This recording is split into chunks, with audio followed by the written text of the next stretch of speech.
সম্পূর্ণরূপে ত্যাগ করে সর্বদা তৃপ্ত এবং কোন রকম আশ্রয়ের অপেক্ষা করেন না।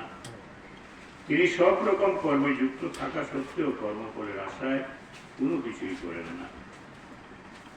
সেটি হচ্ছে অকর্ম।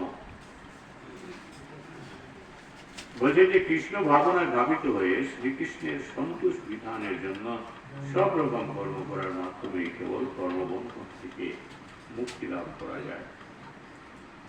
তাই কৃষ্ণ ভাবনার অমৃত লাভ করেছেন যে ভক্ত, তিনি বিশুদ্ধ ভগবত প্রেমের দ্বারা উদ্বুদ্ধ হয়ে কর্ম করেন। তাই তিনি কোন রকম কর্মফলের আশা করেন না। তিনি সর্বতোভাবে ভগবানের শরণাগত, তাই তিনি কিভাবে তার জীবন ধারণ করবেন সেই সম্বন্ধেও কোন রকম চিন্তা করেন না। তিনি জানেন ভগবান কৃষ্ণই হচ্ছেন পরমেশ্বর এবং তিনি সর্ব কারণের কারণ। তাই তিনি সবকিছু ভগবানের শ্রীচরণে অর্পণ করেন।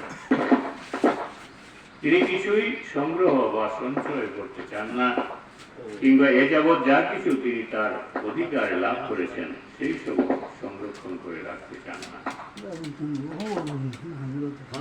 তার সমস্ত শক্তি, সমস্ত ক্ষমতা, সমস্ত সম্পদ দিয়ে তিনি কেবল ভগবানের সেবা করেন। এছাড়া আর কোনো কাজেই তার কোনো রকম ক্রিয়া থাকে না। এই ধরনের নিরাসক্ত কৃষ্ণ ভক্ত ভালো মন্দ সব রকম কর্মফল থেকে মুক্ত, যেন তিনি কোনো কাজকর্মই করছেন না। এই হচ্ছে অকর্ম, অর্থাৎ কর্মহীন কাজকর্ম। তাই কৃষ্ণ ভাবনা রহিত যেসব কর্ম, তা সবই জীবকে কর্মফলের বন্ধনে আবদ্ধ করে রাখে।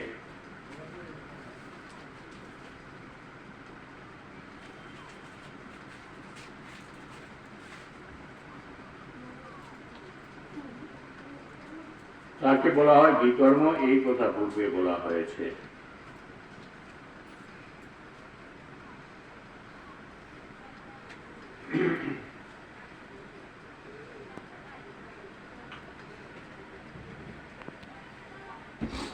তো এখানে আবার বলছেন যে কর্মফলহীন কাজকর্মের লক্ষণ, যেটা যে কর্মফলেরহীন, কর্মফলহীন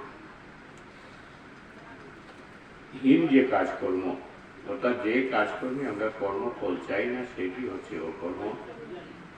আর বিকর্ম হচ্ছে কৃষ্ণ ভাবনা রহিত, অর্থাৎ যেটি কৃষ্ণ ভাবনার উল্টো কাজ, সেটি হচ্ছে বিকর্ম।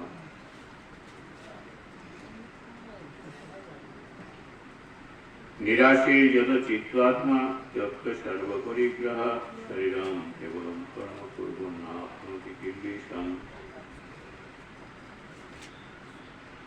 এই প্রকার জ্ঞানী ব্যক্তি তার মন ও বুদ্ধিকে সর্বভাবে সংযত করে কার্য করেন। তিনি প্রভুত্ব করার প্রকৃতি পরিত্যাগ করে কেবল জীবন ধারণের জন্য কর্ম করেন। এভাবে কর্ম করার ফলে কোন রকম পাপ তাকে স্পর্শ করতে পারে না। তারপর বলছেন যদৃচ্ছা লাভ সন্তুষ্ট দ্বন্দ্বাতীত বিমৎসরা সমহ সিদ্ধাবসিদ্ধ নিবুদ্ধতে। যদৃচ্ছা লাভ, অর্থাৎ অনায়াসে যা সব লাভ হয়, অনায়াসে যেসব কিছু লাভ হয় তাতেই যিনি সন্তুষ্ট থাকেন, যিনি সুখ দুঃখ রাগ দ্বেষ আদি দ্বন্দ্বের বশীভূত হন না এবং মাৎসর্য শূন্য, যিনি কার্যের সাফল্য অসাফল্যে অবচলিত থাকেন, তিনি কর্ম সম্পাদন করলেও কর্মফলের দ্বারা কখনো আবদ্ধ হন না।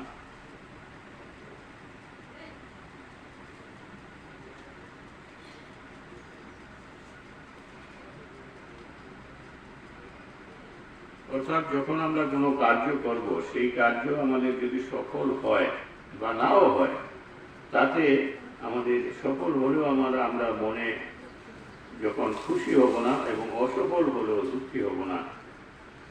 সফল হোক বা না হোক, অর্থাৎ কর্ম শুধু করে যাওয়া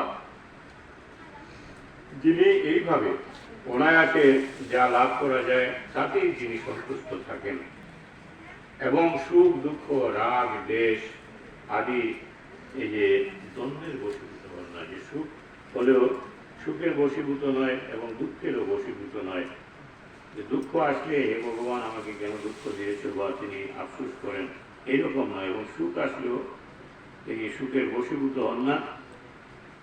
অর্থাৎ সাফল্য হোক বা অসাফল্য হোক, যে কোনোভাবেই যা হয় সব কিছুতেই যে ব্যক্তি অবিচলিত থাকে, সেই রকম ব্যক্তি যখন কর্ম সম্পাদন করেন, সেই কর্ম সম্পাদন করলেও কর্মফলের দ্বারা তিনি কখনো আবদ্ধ হন না।